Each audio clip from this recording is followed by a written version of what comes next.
Shalom, saudara-saudara, kita akan membahas tentang teologi wabah penyakit mematikan. Sebuah tinjauan dogmatis teologis, kita akan perhadapkan dengan wabah virus COVID-19 atau dikenal dengan corona, dan kita coba akan mengaplikasikannya dalam kehidupan orang percaya pada masa kini. Pertama, kita akan masuk pada penghantar. Saat ini, dunia sedang digegerkan oleh satu wabah yang menginfeksi masyarakat yang dikenal dengan virus COVID-19 atau corona. Dan saya membaca berita liputan6.com tanggal 8 Maret 2020 dengan mengutip data Organisasi Kesehatan WHO melaporkan ada 10.000 kasus virus corona menyebabkan 3.000 kasus kematian dan mungkin saja lebih. Virus ini menginfeksi manusia dengan gejala flu biasa, akan tetapi dengan waktu singkat mengakibatkan dampak fatal, yaitu kematian. Saya baca juga berita kompas.com tanggal 16 Maret 2020 menerangkan, sesuai dengan informasi WHO, tanda-tanda infeksi daripada virus corona jenis baru seperti batuk, sesak nafas, hingga kesulitan bernafas. Dan infeksi terparah pada virus ini adalah ada sindrom pernapasan akut dan gagal ginjal yang berakhir pada kematian. Dan sesuai dengan hasil riset dari pasien yang terinfeksi virus corona di Wuhan, China, 90% mereka mengalami demam suhu tinggi, dan setengahnya mengalami batuk kering, dan sepertiganya mengalami nyeri otot dan kesulitan bernafas. Secara singkat, dapat diidentifikasi infeksi virus corona akan menyebabkan manusia yang terinfeksi itu akan mengalami demam, lalu diikuti semacam kelelahan, lalu nyeri otot, lalu batuk kering, dan sebagian juga diikuti gejala diare atau mual, lalu mengalami kesulitan bernafas dan semakin menjadi-jadi sehingga sindrom gangguan pernapasan itu menjadi akut, di mana cairan memenuhi paru-paru. Sebagian mengalami gangguan perut dan kehilangan selera makan yang berakibat fatal, yakni kematian. Saya juga baca berita dari detiktravel.com tanggal 3 Maret 2020 menerangkan, semenjak virus corona ditemukan di Wuhan, China, maka virus corona ini melanda dunia. Saya membaca data berita bahwa PBB di saat ini anggotanya ada 193 negara. Jadi itu bisa dijadikan menjadi patokan jumlah negara yang ada di dunia ini. Saudara-saudara, dari 193 negara yang ada di dunia ini sebagai anggota PBB itu, ternyata ada 151 negara yang sedang terjangkiti infeksi virus corona. Saudara-saudara, sekalipun pada akhirnya diterangkan bahwa virus corona dapat disembuhkan, seperti dalam berita CNN.com tanggal 6 Maret 2020, di mana IDI atau Ikatan Dokter Indonesia memberikan pernyataan bahwa infeksi corona dapat disembuhkan, di mana virus ini dapat sembuh sendiri atau self-limiting disease, seiring dengan imun tubuh kita yang baik. Artinya imun tubuh kita sendiri yang akan melawan dan membunuh virus ini. Dan pendapat IDI ini menurut berita itu sesuai dengan apa yang dikatakan oleh pihak WHO atau Organisasi Kesehatan Dunia. Karena itu disarankan IDI agar imun tubuh kita terjaga dengan baik. IDI menyarankan agar kita rajin mencuci tangan dengan air mengalir dan pakai sabun, lalu makan makanan bernutrisi tinggi seperti sayur dan buah-buahan, lalu kita berolahraga, tidur cukup, dan mengurangi mengkonsumsi makanan yang merusak tubuh seperti alkohol, pengawet, dan lain sebagainya. Saudara-saudara, kepanikan global akan virus ini pada sebagian orang telah memutuskan untuk mengkerdilkan hal-hal yang hakiki dalam kemanusiaan kita sebagai identitas kita, seperti mengurung diri untuk menghindari keramaian. Di sini saya pikir ini mengkerdilkan kita sebagai makhluk sosial. Lalu menghentikan praktek salaman, pelukan, ciuman, itu bisa saja mengkerdilkan manusia sebagai makhluk yang memiliki emosi, cipta, rasa, dan karsa. Bahkan sudah mulai muncul isu untuk menghentikan peribadatan di rumah ibadah, seolah-olah bahwa melaksanakan praktik keagamaan itu secara dapat menyebarkan virus corona. Dan ini bisa saja berpotensi mengedilkan bahwa manusia itu adalah makhluk yang bersekutu, berkumpul, dan berserikat, dan bertuhan. Tetapi konsentrasi kita bukan di sana. Konsentrasi kita adalah bagaimana kita menghadapi virus corona ini, bagaimana kita meretas, bagaimana caranya menghadapi virus corona ini sesuai dengan sudut pandang Alkitab. Nah, oleh karena itu, sehingga dengan itu kita menghadapi virus corona ini tidak seperti orang-orang yang tidak mengenal Allah, tidak seperti orang-orang yang tidak memiliki iman dan pengharapan. Karena itu, mari kita meretas virus corona ini. Saudara-saudara, mari kita coba memahami sejenak apa sih itu virus. Saudara-saudara, sejauh yang saya pahami, virus itu berasal dari bahasa Latin yang artinya virus. Artinya itu racun atau toksin secara sederhana. Jadi virus ini adalah mikroorganisme patogen.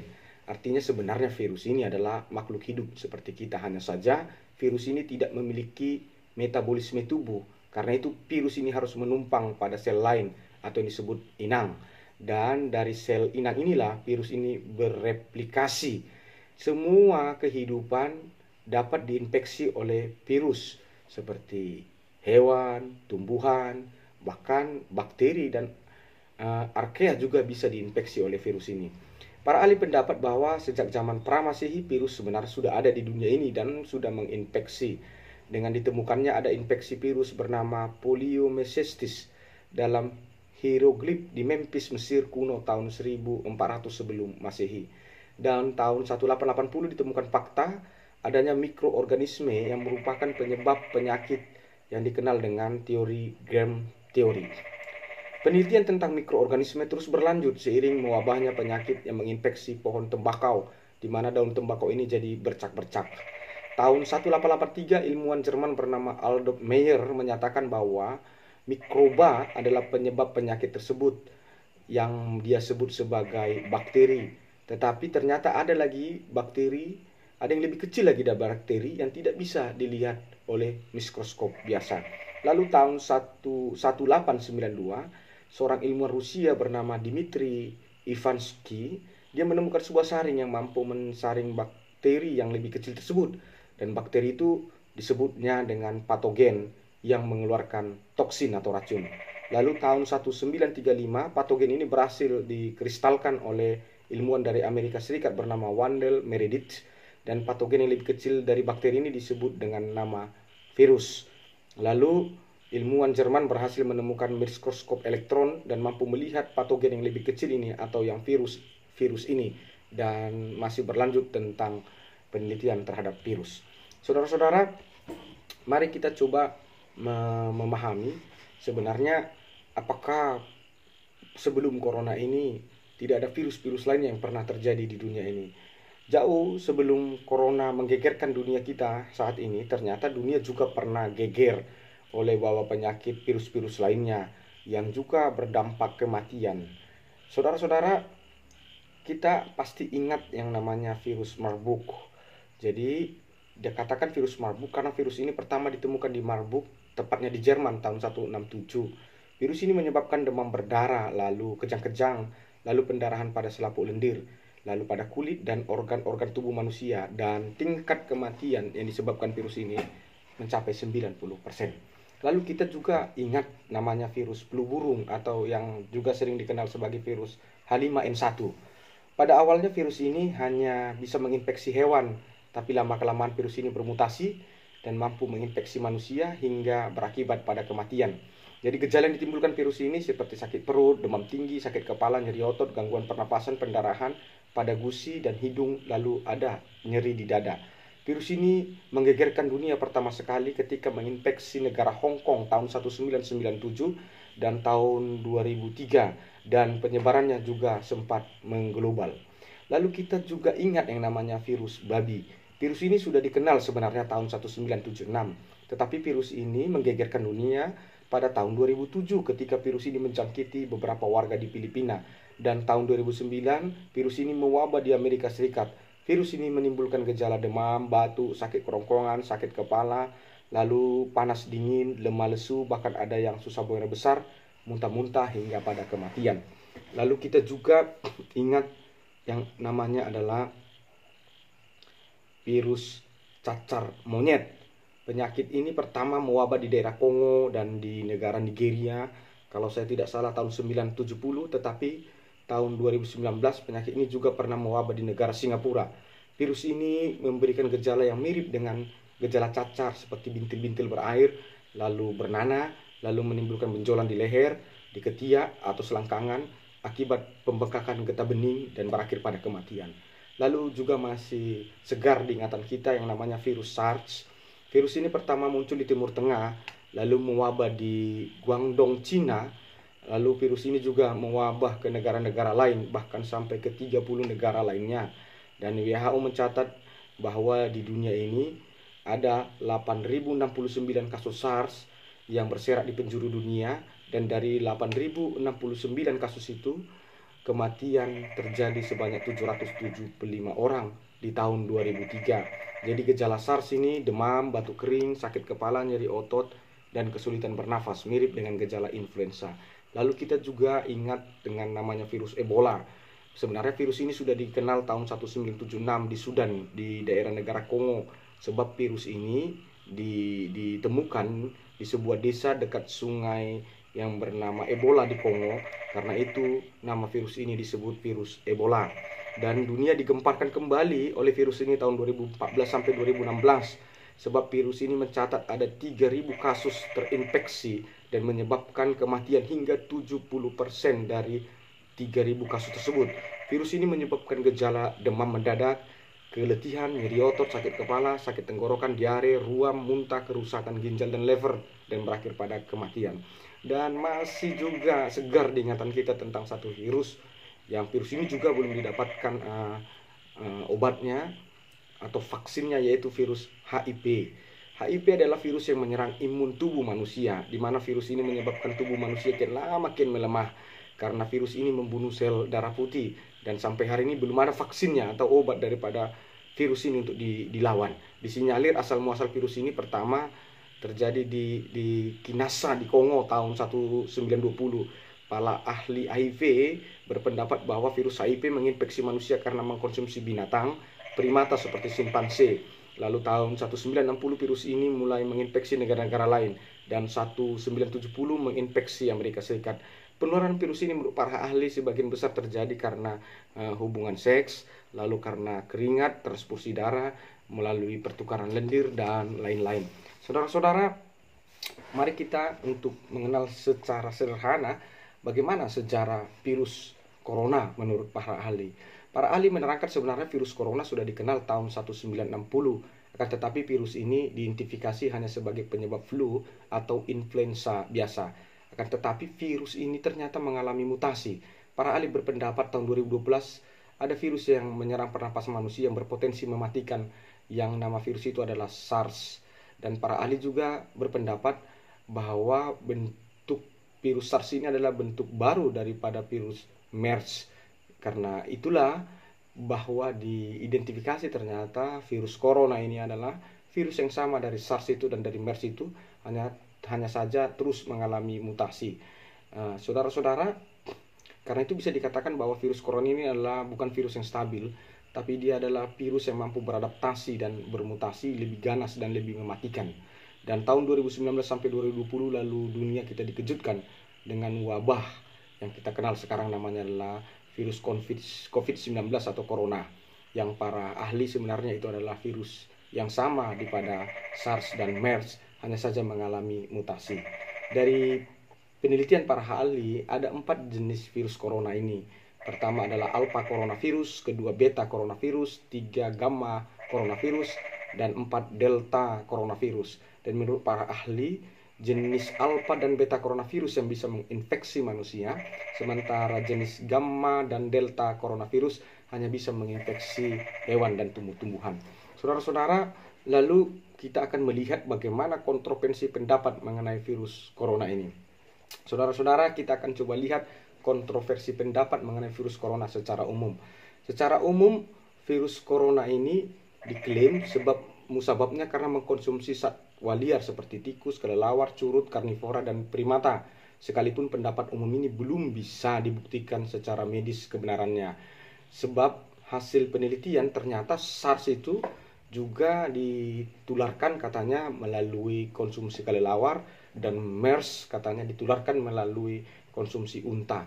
Dan ada informasi baru secara umum dari berita yang saya baca dari cnbc.com Indonesia tanggal 14 Maret 2020 menerangkan bahwa virus corona atau COVID-19 ini mengutip pendapat dari seorang ilmuwan Inggris bahwa virus corona itu dibawa oleh sebuah meteor yang meledak di Cina di bulan Oktober 2019. Sehingga menurut ilmuwan Inggris ini, ledakan meteor itu melepaskan partikel virus, dan virus itu terperangkap di atmosfer bumi lalu menginfeksi masyarakat bumi. Artinya pendapat umum yang kedua bahwa ada kaitan virus corona ini dengan koneksi dengan luar angkasa. Lalu bagaimana pendapat virus corona secara politis? Saudara, saya baca berita dari kompas.com tanggal 16 Maret 2020, Duta Besar Cina dalam pernyataannya diwakili juru bicara Kementerian Luar Negeri Cina yang bernama Zhao Lijian mengklaim bahwa militer Amerika Serikat membawa virus corona ke Wuhan, Cina. Artinya secara politis dikatakan bahwa virus corona ini ada kaitannya atau masuk dalam bagian konspirasi politik atau konspirasi militer. Lalu bagaimana pendapat para tokoh agama atau pendapat agama mengenai virus corona ini? Virus corona ini, saudara-saudara, telah menimbulkan kepanikan global di tengah-tengah masyarakat dunia kita. Karena itu tokoh-tokoh rohaniawan agama dunia juga mulai berpendapat mengenai virus ini. Apakah pendapat para tokoh-tokoh agama mengenai virus ini? Saya akan mengambil beberapa contoh. Yang pertama, kita akan mulai dari agama Islam. Berita Warta Ekonomi Co.id memberitakan seorang ustadz di Singapura bernama Abdul Al-Hamin menulis dalam akun Facebooknya bahwa virus corona adalah hukuman Allah SWT terhadap orang Cina karena telah menindas umat muslim Uighur. Lalu berita Indopolitik.com tanggal 16 Februari 2020 memberitakan bahwa seorang ustadz dari Indonesia bernama Ustadz Abdul Somad yang dikenal UAS, di mana ustadz ini berpendapat bahwa Cina menjadi sarang virus corona karena masyarakat setempat Cina mengkonsumsi daging mentah dan tidak disembelih. Dan ustadz ini mengklaim bahwa virus corona kan itu ternyata tidak berdampak pada satupun kepada muslim Uighur. Artinya pola makan Uighur dianggap lebih sehat daripada Cina. Karena itu diklaim ustadz ini bahwa masyarakat Uighur yang mayoritas muslim itu tidak terkena virus corona ini. Bahkan ustadz ini juga mengatakan itu bukan kebetulan. Bahkan ustadz ini mengklaim bahwa muslim Uighur dilindungi oleh Allah SWT, di mana Allah SWT mengirimkan tentaranya yang bernama Corona untuk melindungi muslim di Uighur. Dan saya baca dari surat kabar harian terbit.com tanggal 13 Maret 2020, di mana terjadi saat ini seorang pengurus MUI di sini bernama Kiai Anton Tahbadikdoyo mengklaim bahwa wabah virus corona yang saat ini terjadi adalah tanda-tanda azab dari Allah SWT, dan mengklaim virus corona yang merebak sekarang di RRC karena kebengisan RRC pada muslim Uighur dan karena RRC dianggap pongah dan sombong. Sementara ketua alumni 212 Nobel Bak Mukmin menyatakan bahwa virus corona karena dua hal. Pertama, karena ulah manusia itu sendiri yang secara langsung membuat kerusakan di bumi. Yang kedua, ya ulah manusia itu yang tidak secara langsung melakukan kemungkaran di bumi. Dan Ustadz Anugrah Samsopian sebagai pimpinan Majelis Taklim Sholat An-Nur Purwakarta menyatakan bahwa virus corona adalah bala bencana yang diturunkan oleh Allah SWT. Tetapi berbeda dengan pendapat Ketua Umum GP Ansor yaitu Yakut Kolil menegaskan bahwa wabah virus corona adalah murni soal kesehatan. Karena menurut Yakut Kolil terlalu kecil jika virus corona dikatakan azab Allah SWT, sebab TBC lebih mematikan daripada virus corona. Lalu bagaimana dengan pendapat agama Hindu? Saya membaca berita indozone.com tanggal 15 Maret 2020. Dalam menghadapi wabah virus corona, umat Hindu di India menggelar pesta minum urin sapi sebab mereka yakin ritual itu dapat menyangkal diri mereka dari virus yang mematikan itu. Ritual ini diselenggarakan Serikat Hindu seluruh India di New Delhi, sebab bagi umat Hindu, terkhusus di India, sapi dianggap hewan suci, di mana urinnya dianggap sebagai obat yang berkhasiat dan sangat manjur. Lalu bagaimana dengan pendapat agama Buddha? Menurut berita Liputan 6 tanggal 1 Februari 2020, umat Buddha Thailand yang memiliki kasus virus corona terbesar kedua sesudah Cina di Asia Tenggara, umat Buddha menggelar berdua bersama di kuil Buddha Wat Dharmakarya Bangkok.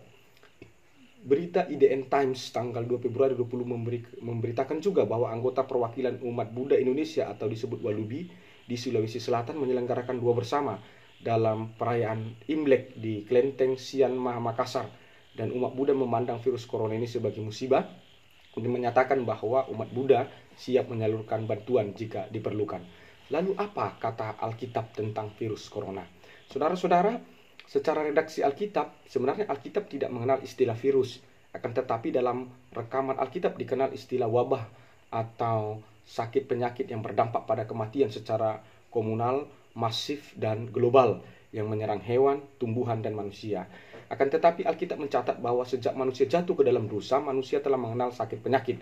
Dalam perjanjian lama, bahasa Ibrani orang yang sakit itu disebut dengan koli atau makala, yang terkadang juga disebut sebagai mahde dari Ulangan 7 ayat 15-28, dan dafar dari Mazmur 41 ayat 8. Semua penyebutan itu berarti orang yang sakit itu berarti orang yang berada dalam masalah yang buruk. Dalam perjanjian baru, sakit penyakit itu disebut astenia, yang artinya lemah secara badani, dan terkadang juga disebut sebagai malakia, yang artinya nasib buruk. Dalam bentuk kata bendanya, bahasa Yunani, penyakit ini adalah dinamai nosema, dari kata dasar nosos, yang artinya penyakit. Dalam bentuk kata kerjanya adalah kakos ekin. Kata ini dipakai oleh Rasul Jakobus dalam Jakobus 5:15, dan juga dipakai kata kamno yang dipakai penulis Yohanes Markus, yang artinya tidak tegap, yang ditulis dalam Markus 6 ayat 13. Dan Alkitab merekam dan mencatat beberapa sakit penyakit yang pernah terjadi di dunia ini, yakni lumpuh, ada juga demam, ada pendarahan, ada kurap, ada benjol-benjol, bara atau bisul, ada kedal dan barah, ada gelembung, ada busung air, dan ada duri dalam daging. Ada yang buta sejak lahir, ada yang kerasukan setan, ada penyakit kusta. Selain itu, Alkitab juga mengenal penyakit yang mematikan dalam jumlah korban yang komunal dan global pada zaman Musa, yaitu 10 tulah yang dilakukan kepada orang Mesir. Pada zaman Yeremia, penyakit ini juga disebut sebagai pukulan Tuhan. Dan pada zaman Nabi Hosea, penyakit ini dikenal sebagai nama penyakit yang mewabah adalah sampar, dari Hosea 13 ayat 14. Dan dalam Alkitab, sampar menjadi nama penyakit yang dipakai secara umum untuk menerangkan wabah atau satu penyakit yang menjangkiti manusia secara komunal dan secara global. Wabah atau penyakit, apa sebab musababnya menurut Alkitab? Alkitab menggambarkan wabah penyakit itu adalah sesuatu yang busuk. Dalam Mazmur 91 ayat 3 dikatakan, sungguh dialah yang akan melepaskan engkau dari jerat burung, dari penyakit sampar yang busuk. Jadi saudara-saudara, wabah atau sampar itu adalah sesuatu yang berkaitan dengan sesuatu yang busuk, sesuatu yang menjijikkan. Artinya wabah itu terjadi tergantung keseimbangan dalam kehidupan kita. Jadi jika terjadi sesuatu yang kotor, yang busuk, mungkin wabah itu akan menginfeksi. Karena itu wabah akan berseberangan dengan kebersihan. Tapi di mana ada yang kotor, yang menjijikkan, menurut Alkitab, wabah ada di sana. Alkitab secara terang mengklasifikasi wabah itu terjadi dalam 3 hal. Yang pertama, wabah itu sebagai hukuman Tuhan yang dikirimkan Tuhan secara langsung.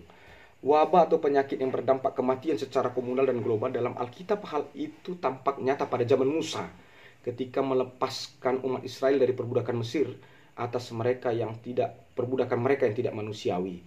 Alkitab merekam ada 10 wabah atau tulah yang dikirimkan Allah kepada orang Mesir. Nah, saudara-saudara, itu bisa kita baca dalam Keluaran 7 ayat 14-25 sampai dengan Keluaran 12 ayat 29 sampai 42. Apakah 10 wabah itu? Yang pertama, Allah menggunakan air sebagai infeksinya, di mana air berubah menjadi darah dan air menjadi pembunuh manusia. Yang kedua, Allah memakai hewan katak untuk menginfeksi manusia. Yang ketiga, Allah memakai nyamuk, di mana Tuhan menjadikan nyamuk dari debu tanah memenuhi Mesir, dan Allah memakai nyamuk untuk menginfeksi manusia. Yang keempat, Allah menggunakan lalat pikat, di mana lalat pikat menginfeksi manusia dan membuat mereka menderita.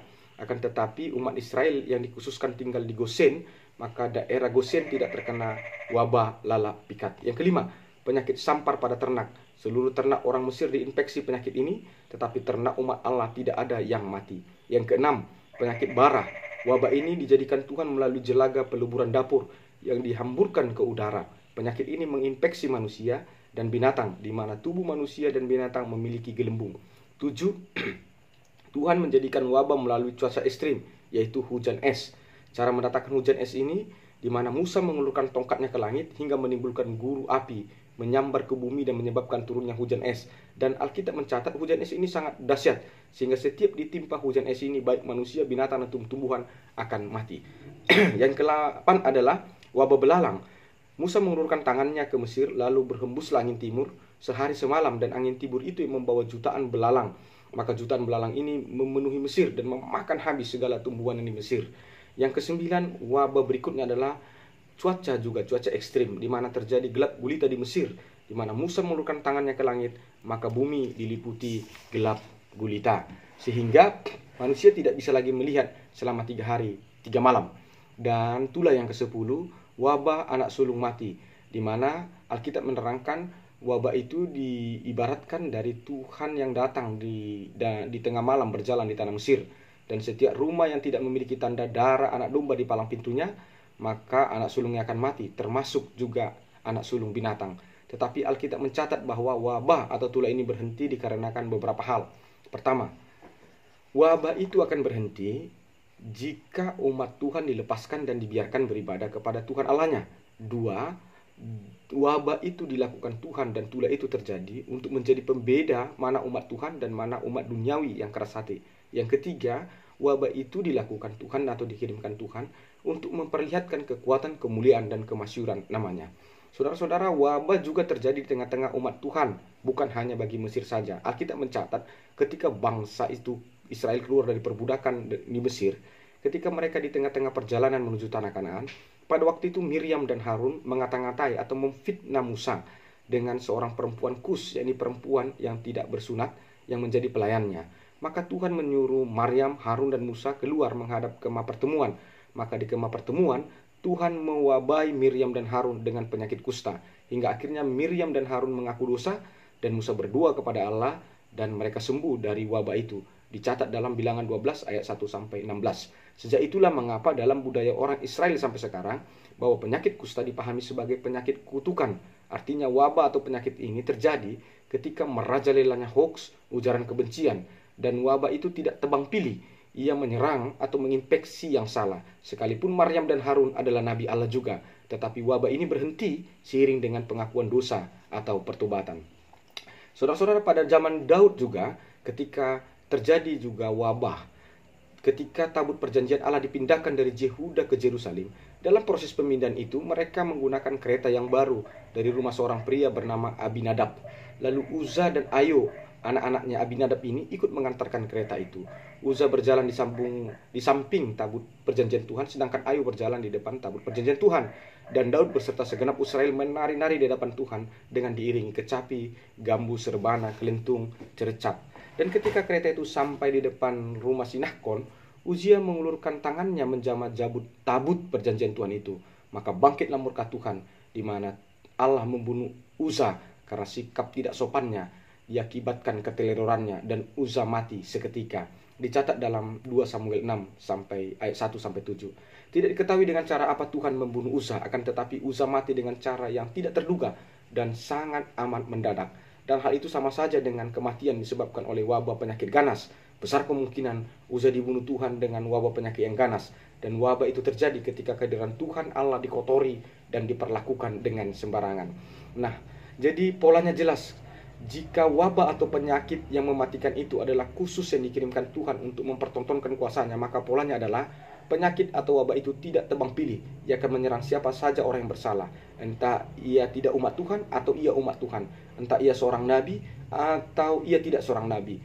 Efek kematian disebabkan oleh wabah atau penyakit yang dikirimkan oleh Tuhan, efeknya mematikan dan tidak lama tetapi cepat seperti tersambar. Dan dampak kematian disebabkan oleh wabah atau penyakit yang dikirimkan oleh Tuhan tidak memakan korban sedikit, tetapi akan memakan korban nyawa yang amat sangat banyak. Dan penyakit atau wabah mematikan yang dikirimkan Tuhan juga proses kesembuhannya juga terjadi dengan cepat, seiring diikuti dengan pengakuan salah atau pertobatan yang terkena dampak wabah penyakit yang mematikan itu. Yang kedua, ternyata wabah atau penyakit itu juga bisa karena perbuatan iblis atau setan di dunia ini. Wabah itu juga pernah menimpa seorang raja Israel yang bernama Saul. Ketika roh Allah undur darinya, maka berkuasalah roh jahat kepada Saul. Lalu ketika roh Tuhan undur dan ketika roh jahat berkuasa pada Saul, maka Saul itu akan menjadi seorang yang keserupan. Karena agar itu Saul biar dia bisa aman, dia harus mendengar musik. Karena itu dipanggilnya lah Daud. Agar setiap kali dia mau keserupan, maka ia mendengarkan musik kecapi yang dimainkan oleh Daud, maka dia menjadi tenang dan roh jahat itu undur. Dicatat dalam 1 Samuel 16 ayat 14-15. Nah, Alkitab juga menerangkan penyakit yang mematikan juga bisa disebabkan oleh kutukan, di mana Tuhan berfirman, Jika manusia tidak mendengarkan suara Tuhan, tidak melakukan dengan setia perintah dan ketetapan Tuhan, maka kutuk akan berlaku. Kutuk itu akan mendatangkan wabah mematikan seperti huru hara akan terjadi dalam hidup manusia. Penyakit sampar hingga membinasakan manusia, batu kering, demam pialu, sakit radang, kekeringan, hama dan penyakit gandum. Juga kutuk membuat cuaca atau iklim menjadi alat pembunuh manusia seperti hujan abu, hujan debu untuk membinasakan manusia. Kutuk juga menyebabkan penyakit bara atau bisul seperti di Mesir, borok, kedal, kudis yang tidak dapat disembuhkan yang menyerang lutut, paha, telapak kaki hingga batu kepala manusia. Bahkan kutuk menyebabkan penyakit kegilaan, kebutaan dan kehilangan akal. Dicatat dalam Ulangan 28 ayat 15 sampai 46. Alkitab juga menegaskan bahwa penyakit atau wabah yang mampu membunuh manusia juga ketika manusia itu menyukai kejahatan. Dan para raja juga menyukai kejahatan, yakni kebohongan.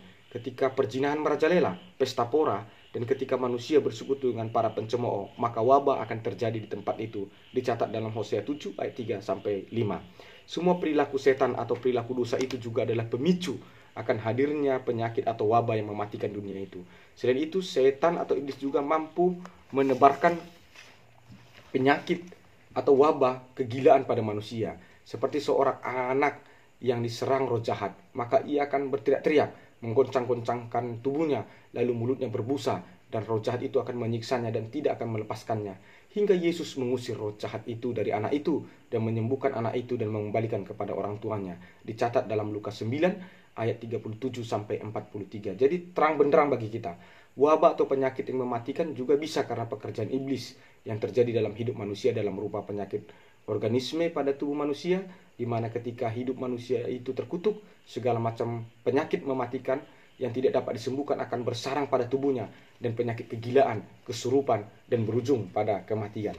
Yang ketiga, wabah penyakit itu juga terjadi karena ketidaktaatan manusia kepada Tuhan atau karena perilaku dosa manusia. Alkitab menerangkan bahwa perilaku manusia juga pemicu hadirnya wabah atau penyakit mematikan di dunia ini. Karena itu seperti bagian pertama, wabah penyakit mematikan terjadi seiring dengan ketidaktaatan manusia kepada Tuhan. Artinya menolak ketaatan Tuhan, muak dengan perintah Tuhan, mengingkari perjanjian Tuhan adalah sebab musabab penyakit mematikan terjadi di dunia. Seperti yang dicatat di dalam Imamat 26 ayat 14 sampai 16. Tetapi jika engkau tidak mendengarkan aku dan tidak melakukan segala perintah itu, jikalau engkau menolak ketetapanku dan hatimu muak dengan peraturanku, sehingga kamu tidak melakukan segala perintahku dan kamu mengingkari perjanjianku, maka aku akan mendatangkan kejutan atasmu, batuk kering serta demam, yang membuat mata rusak dan jiwa merana. Kamu akan sia-sia menabur benihmu, karena hasilnya akan habis dimakan musuhmu. Imamat 26 ayat 14 sampai 16. Bagian kedua, wabah penyakit mematikan terjadi juga seiring dengan maraknya penyembahan kepada berhala atau pemujaan kepada kuasa dunia. Juga penyakit wabah itu akan datang dan sangat mematikan dari Tuhan. Seperti yang dicatat di dalam Bilangan 25 ayat 1 sampai 18. Ketika Musa tidak kunjung-kunjung turun dari Gunung Sidai, di tempat Musa bertemu dengan Tuhan untuk memperoleh Taurat Tuhan, maka segenap umat Israel membuat patung anak lembu dari emas dan sujud menyembah kepada patung itu. Di mana Tuhan melihat hal itu adalah perilaku yang rusak, maka Tuhan mengutus Musa untuk turun dan memperingati bangsa itu. Disinilah Musa melemparkan kedua loh batu Taurat emas itu. Digilingnya lah sampai habis berhala itu. Lalu ditaburkannya ke atas air dan disuruhnya diminum oleh seluruh umat Israel. Lalu Musa meminta siapa yang berpihak kepadanya agar berdiri di barisannya. Lalu Tuhan menulahi mereka atau memberikan wabah kepada mereka sehingga menewaskan 3.000 orang dalam Keluaran 32 ayat 1 sampai 35. Dosa yang sama juga diulangi Israel ketika mereka di Sitim. Saudara-saudara, bangsa itu kawin mengawin dengan perempuan Moab, yakni perempuan penyembah berhala. Lalu perempuan-perempuan itu mengajak suami-suaminya untuk menyembah berhala yang bernama Baal Peor. Maka bangkitlah murka Tuhan kepada bangsa itu. Maka Tuhan mendatangkan tula mematikan kepada bangsa itu. Dan tula atau wabah itu surut ketika para penjina dan penyembah berhala itu dibunuh dan digantung di hadapan Tuhan. Dicatat dalam Bilangan 25 ayat 1 sampai 18. Saudara-saudara, yang ketiga, wabah atau penyakit mematikan terjadi seiring merajalelanya sungut atau fitnah atau hoax atau ujaran kebencian kepada orang benar, orang-orang pilihan Tuhan. Sebab hal itu adalah mencobai Tuhan. Seperti yang tertulis di dalam Bilangan 16 ayat 1 sampai 35. Pada waktu itu Korah dari suku Lewi dan 3 anak-anak Eliab yang bernama Datan, Abiram dan On dari suku Ruben, mereka iri hati kepada Musa dan menghasut umat Israel untuk memberontak kepada Musa. Dan keempat orang ini berhasil menghasut 250 orang Israel untuk memberontak kepada Musa. Dan penyelesaiannya adalah Musa dan keempat orang ini berdiri di hadapan kemah suci Tuhan agar Tuhan yang campur tangan atas masalah itu. Dan ketika Tuhan hadir ditandai dengan tanda-tanda kemuliaannya, maka Tuhan membunuh keempat orang itu dengan cara yang tidak wajar, di mana tanah terbelah dan menelan rumah beserta segala isinya, yakni rumah Korah, Datan, Abiram, dan On. Sesudah itu dari langit menghanguskan lagi dengan api 250 orang pengikut Korah, Datan, Abiram, dan Onan. Dicatat dalam Bilangan 16 ayat 1 sampai 35. Lalu bagian yang keempat, pembangkangan atas firman Tuhan akan mendatangkan peperangan, kelaparan, dan wabah. Itu dicatat dalam Yeremia 42 ayat 1 sampai 22. Pada zaman Yeremia, ketika Babel semakin kuat di bawah pemerintahan Raja Nebukadnezar, umat Yehuda ketakutan terhadap berita kedahsyatan Babel dan meminta Yeremia berdoa kepada Tuhan agar ditunjukkan jalan keluar. Lalu Tuhan berfirman, "Jangan takut kepada Raja Babel, asal kamu tetap tinggal di negeri ini, firman Tuhan. Tetapi jika kamu tidak mendengarkan firman Tuhan, maka pedang yang kau takuti, maka pedang itu akan membunuh kau dan dalam pertempuran, dan engkau akan dilanda kelaparan dan penyakit sampar." Yeremia 42 ayat 1 sampai 22. Lalu wabah juga terjadi seiring dengan perkataan yang melawan Tuhan, juga akan menyebabkan wabah yang mematikan terjadi di dunia.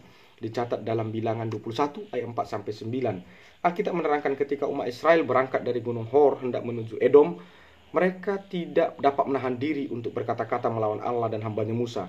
Mereka menuduh Musa atas rencana Allah hendak membunuh mereka, sebab mereka dituntun tanpa makanan dan minuman. Maka murkalah Tuhan dan mendatangkan wabah mematikan melalui ular-ular tedung, memangguk mereka. Banyak yang mati dari bangsa itu. Karena ketakutan bangsa itu mengakui salahnya dan meminta Musa berdoa agar mereka tidak mati di panggung ular. Maka Tuhan berfirman kepada Musa agar ia menaruh ular tedung di pada sebuah tiang, sehingga seorang yang telah dipanggul ular itu jika memandang kepada ular itu, maka ia akan tetap hidup. Bilangan 21 ayat 4 sampai 9. Saudara-saudara, apa yang akan dilakukan secara alkitabiah ketika kita terkena wabah atau sakit penyakit? Nah, saudara-saudara, apa yang akan kita lakukan? Maka Alkitab dengan tegas menerangkan, yang pertama, penyembuhan dari penyakit atau wabah adalah Tuhan itu sendiri. Penyakit atau wabah mematikan ini tidak akan menjadi momok yang menakutkan bagi manusia jika manusia itu mau mendengarkan suara Tuhan dan melakukan apa yang benar di mata Tuhan dan melakukan segala ketetapan Tuhan. Karena Allah menjanjikan perlindungan atau kekebalan tubuh atau imun bagi orang yang takut kepadanya, seperti yang dikatakan Allah di dalam Keluaran 15 ayat 26. Firman-Nya, "Jika kamu sungguh-sungguh mendengarkan suara Tuhan Allahmu dan melakukan apa yang benar di matanya, dan memasang telingamu kepada perintah-perintahnya dan tetap mengikuti segala ketetapannya, maka aku tidak akan menimbulkan kepadamu penyakit manapun yang telah kutimpahkan kepada orang Mesir, sebab akulah Tuhan yang menyembuhkan engkau." Keluaran 15 ayat 26. Yang kedua, yang menderita wabah penyakit mencari kesembuhan lewat persekutuan dengan Tuhan.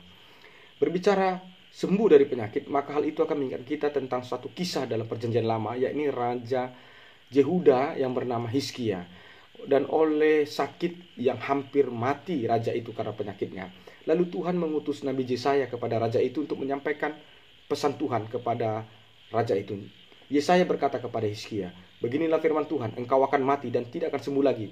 Mendengar vonis Tuhan itu, maka Hizkia memalingkan wajahnya ke arah dinding dan berdoa kepada Tuhan dengan setulus hati sambil menangis. Belum lagi Yesaya keluar dari rumah Hizkia, firman Tuhan sudah datang lagi kepada Yesaya. Dan beginilah firman Tuhan itu, "Aku telah mendengar doamu Hizkia, dan aku akan menyembuhkanmu dan akan memperpanjang usiamu 15 tahun lagi." Dicatat dalam 2 Raja-Raja 20 ayat 1 sampai 11.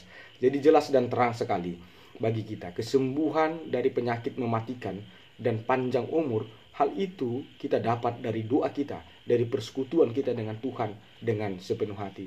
Yang ketiga, seni usaha atau medis dalam iman kepada Tuhan Allah. Saudara-saudara, Alkitab juga menerangkan ternyata Allah juga memakai tabib atau medis menjadi perpanjangan tangan Tuhan dalam menyampaikan kesembuhan darinya. Pernyataan ini membawa kita mengingat kisah Raja Yehuda Israel yang bernama Azia, anak dari Raja Yoram. Ibunya bernama Atalia. Pada umur 22 tahun ia bangkit menjadi raja di Yehuda. Dalam peperangan ia mengalami luka dan menyebabkan ia sakit, dan ia diobati oleh tabib dan medis untuk mendapatkan kesembuhannya. Dalam 2 Raja-Raja 8 ayat 25 sampai 29. Yang keempat, Yesus Kristus adalah penyembuhan atas segala wabah dan penyakit. Alkitab juga memproklamasikan bahwa Yesus Kristus adalah kesembuhan atas segala wabah dan penyakit. Dan Yesus Kristus adalah imun atau kekebalan rohani bagi manusia untuk penangkalan atas segala wabah penyakit. Kenapa bisa demikian? Karena Yesus bukan hanya sebagai oknum penyembuh, tetapi Yesus adalah oknum yang mampu mendelegasikan kuasanya kepada pengikutnya untuk melenyapkan segala penyakit dan kelemahan. Seperti yang dikatakan dalam Matius 10 ayat 1. Yesus memanggil ke-12 muridnya dan memberikan kuasa kepada mereka untuk mengusir roh-roh jahat, untuk melenyapkan segala penyakit dan segala kelemahan.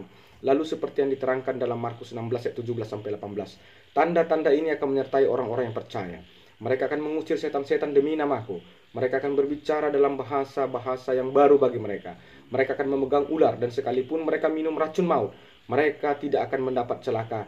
Mereka akan meletakkan tangannya atas orang-orang sakit dan orang itu akan sembuh. Markus 16 ayat 17-18. Dan seperti yang dikatakan dalam 1 Korintus 12 ayat 9. Kepada yang seorang roh yang sama memberikan iman, dan kepada yang lain ia memberikan karunia menyembuhkan. 1 Korintus 12 ayat 9. Lalu seperti yang dikatakan dalam Yakobus 5 ayat 14-16. Kalau ada di antara kamu yang sakit, baiklah ia memanggil para penatua jemaat supaya mereka mendoakan dia serta mengoleskannya dengan minyak dalam nama Tuhan. Dan doa yang lahir dari iman akan menyelamatkan orang sakit itu, dan Tuhan akan membangunkan dia. Dan jika ia telah berbuat dosa, maka dosanya akan diampuni. Karena itu hendaklah kamu saling mengaku dosamu dan saling mendoakan supaya kamu sembuh. Doa yang benar bila dengan yakin didoakan sangat besar kuasanya. Yakobus 5 ayat 14-16. Alkitab mencatat ada beberapa hal yang harus dilakukan manusia untuk dapat menikmati kesembuhan yang datangnya dari Tuhan Yesus. Apakah itu? Yang pertama, beriman dan percaya kepada Yesus adalah Tuhan. Apa dan bagaimana dimaksud beriman kepada Yesus agar kita bisa mengalami kesembuhan dari Tuhan? Pertanyaan ini mengingatkan kita kepada dua orang buta yang hendak meminta kesembuhan kepada Tuhan Yesus. Maka Tuhan Yesus bertanya kepada dua orang buta itu, "Percayakah kamu bahwa aku dapat melakukannya?" Maka orang buta itu menjawab, "Ya Tuhan, kami percaya."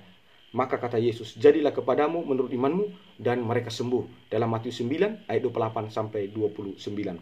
Pertanyaan mengenai apakah artinya percaya pada Yesus, hal itu juga mengingatkan kita pada kisah Alkitab mengenai seorang perempuan yang menderita sakit pendarahan sudah 12 tahun dan tidak sembuh, dan sudah berobat ke sana kemari tidak sembuh. Tetapi perempuan ini percaya bahwa Yesus adalah Tuhan, dan perempuan ini berkata dalam hatinya, "Asal ku jamah saja jubahnya, aku akan sembuh." Dalam Markus 5:26.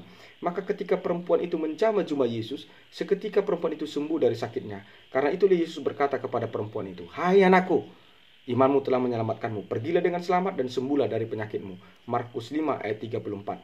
Ketika kita percaya dengan sungguh atau beriman bahwa Yesus adalah Tuhan, maka kesembuhan akan terjadi kepadamu. Yang kedua, ketika Yesus hadir, maka kesembuhan terjadi di sana. Alkitab mencatat bahwa di mana Yesus hadir, maka di sana akan terjadi kesembuhan atas nama Tuhan. Karena itulah diberitakan Alkitab dalam Matius 4 ayat 23. Yesus pun berkeliling di seluruh Galilea. Ia mengajar dalam rumah-rumah ibadah dan memberitakan Injil Kerajaan Allah, serta melenyapkan segala penyakit dan kelemahan di antara bangsa itu. Matius 4 ayat 23. Mungkin kita akan bertanya, bagaimana mungkin kita manusia zaman milenial dapat menikmati kehadiran Yesus Kristus?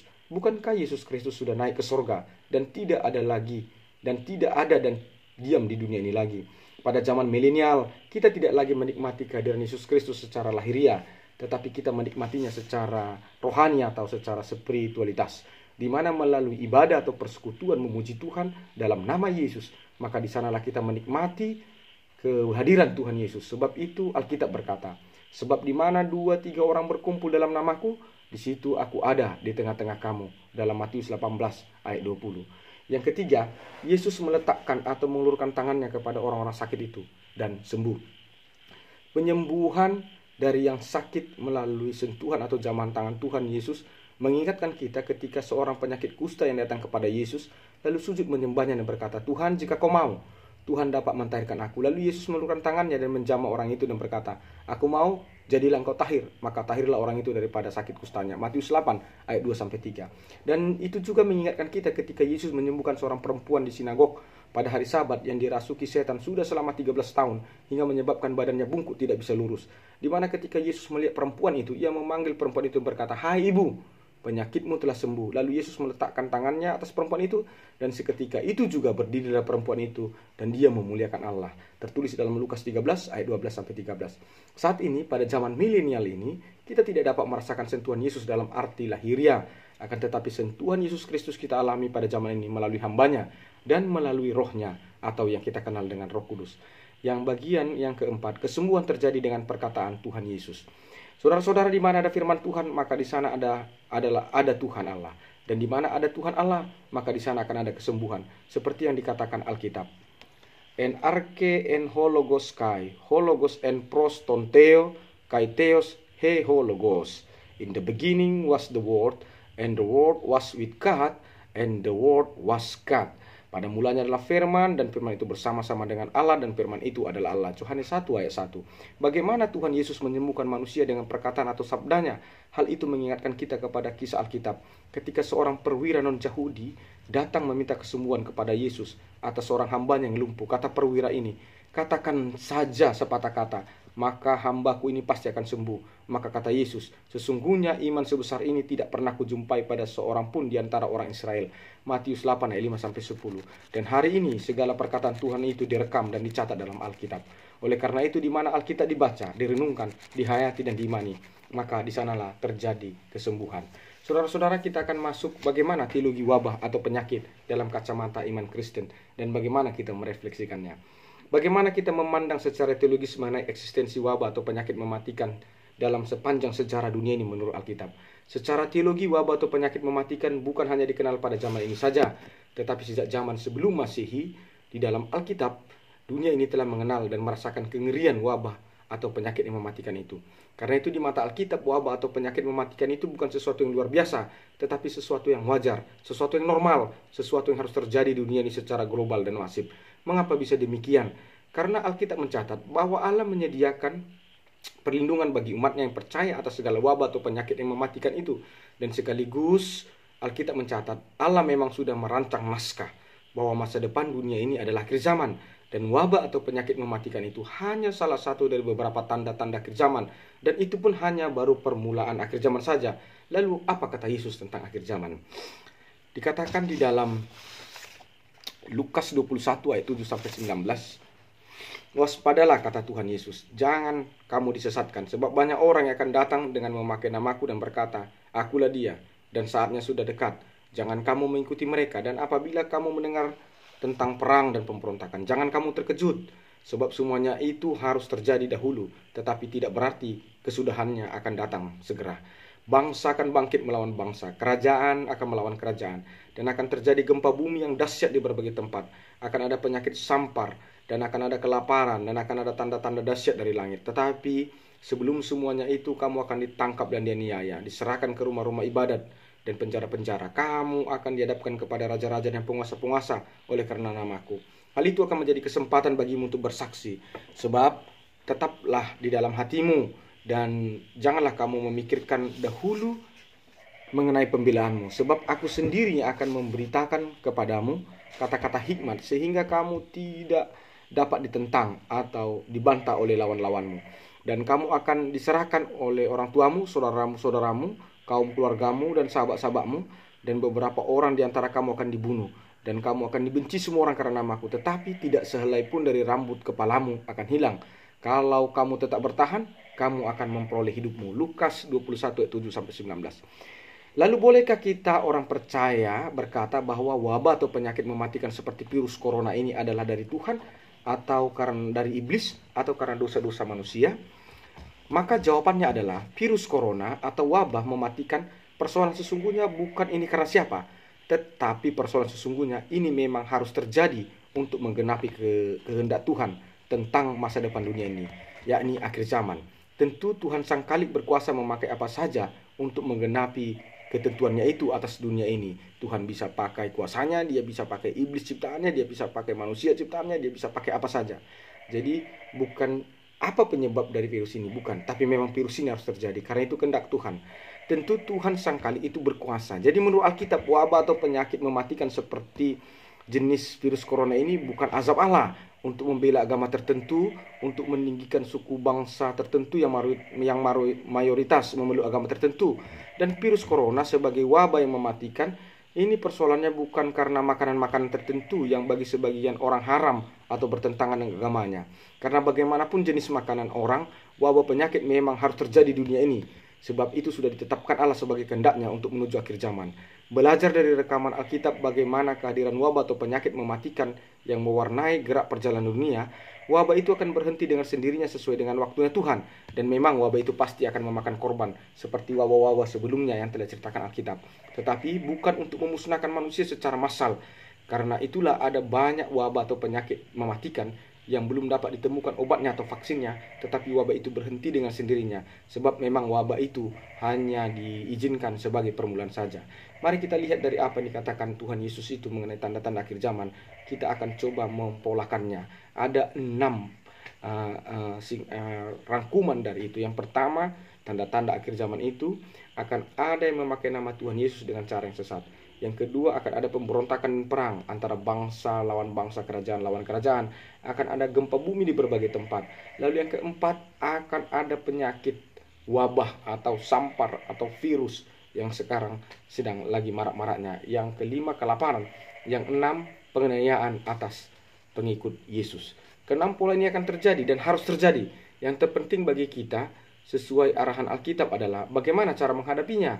Lalu apa yang dikatakan Tuhan Yesus dalam menghadapi keenam tanda-tanda zaman ini? Yesus berkata, apabila kamu mendengar semua itu, janganlah kamu terkejut, sebab semuanya itu harus terjadi dahulu. Tetapi itu tidak berarti kesudahannya akan segera datang. Tetapi tidak sehelai pun dari rambut kepalamu akan hilang. Lukas 21 ayat 9 sampai 18. Lalu apakah karena Tuhan Yesus berkata kita tidak perlu khawatir karena tanda-tanda akhir zaman itu, terkhusus wabah penyakit atau virus corona pada zaman sekarang, kita tidak perlu menjaga kesehatan dan tetap waspada atas segala bentuk gejala penyakit dalam diri kita, karena sikap yang ditawarkan Tuhan Yesus dalam menghadapi virus corona ini adalah jangan kamu terkejut.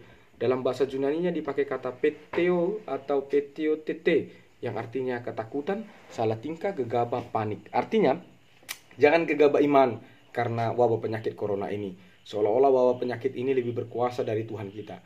Jangan panik iman sehingga kita tanpa kita sadari membuat Tuhan absen dalam antisipasi yang kita ambil, dan akhirnya hal itu yang akan membinasakan kita.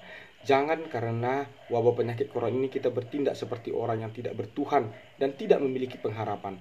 Karena kekebalan tubuhmu atas penyakit sesungguhnya bukan atas langkah-langkah antisipasi medis apa yang kamu ambil, tetapi apakah Tuhan berkenan, atau apakah Tuhan ada dan hadir dalam langkah-langkah antisipasi medis yang sedang kau ambil sekarang. Karena itu Alkitab mencatat bahwa ada jauh yang lebih berbahaya dan lebih mematikan dari wabah penyakit virus corona sekarang, dari tanda-tanda akhir zaman. Apakah itu? Itu adalah kesesatan dan penyesatan yang masif, sistemik, dan yang global yang akan membawa orang ke neraka. Saudara-saudara, jangan takut menghadapi corona. Kita akan mengambil langkah-langkah medis seperti yang ditawarkan oleh pemerintah kita. Tapi yang terpenting adalah bagaimana kita menghadirkan Tuhan dalam langkah-langkah medis itu. Karena kekebalan tubuh kita itu bukan dari langkah-langkah medis yang kita ambil, tetapi bagaimana Tuhan hadir dalam langkah-langkah medis yang akan kita ambil. Virus ini teramat kecil karena itu disebut mikroorganisme dan patogen.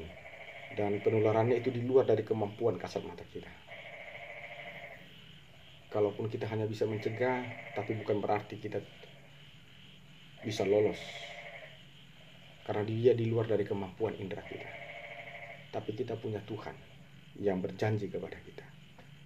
Ia akan menjaga kita dengan baik-baik saja. Pastikan Tuhan selalu ada dalam hidung kita, dalam mulut kita, dalam mata kita, dalam panca indera kita. Karena cara kerja Tuhan amat luar biasa. Mari kita bawa persoalan virus corona ini dalam doa kita. Kita berdoa. Bapa di sorga, Tuhan Yesus yang baik, kami percaya Engkau adalah Tuhan yang berkuasa.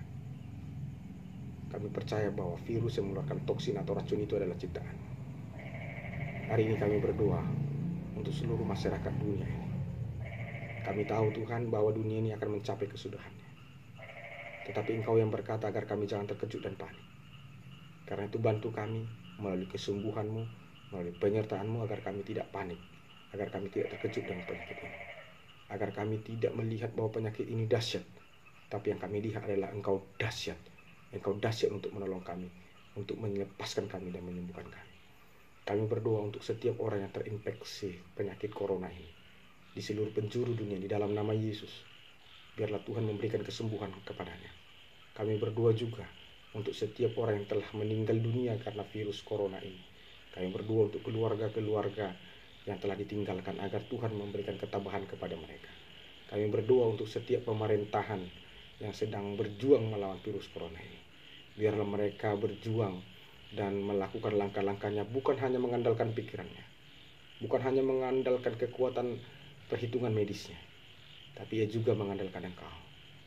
Karena manusia hanya bisa mengantisipasi, tapi putusannya ada padamu. Berkati pemerintah kami, berkati sekarang medis kami, dan ilhami mereka dengan firman-Mu, karena semua akan kembali kepadamu. Berkati seluruh orang-orang percaya, orang-orang yang percaya bahwa Yesus adalah Tuhan.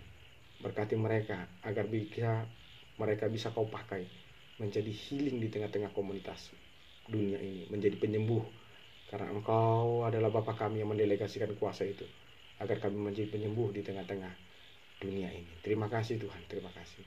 Apabila virus ini juga berkaitan dengan segala dosa yang mempercepat kesudahan dunia ini, yang mempercepat kehancuran dunia ini, Tuhan, kami punya Yesus yang menjadi perwakilan kami untuk kesembuhan. Karena itu ampuni dosa kami. Berkati seluruh orang-orang percaya yang mengandalkan Engkau, dan buat orang untuk mengenal Engkau dan takut akan Engkau, agar semakin banyak orang percaya kepada-Mu. Dalam nama Yesus kami berdoa. Amin. Tuhan memberkati saudara-saudara sekalian. Shalom.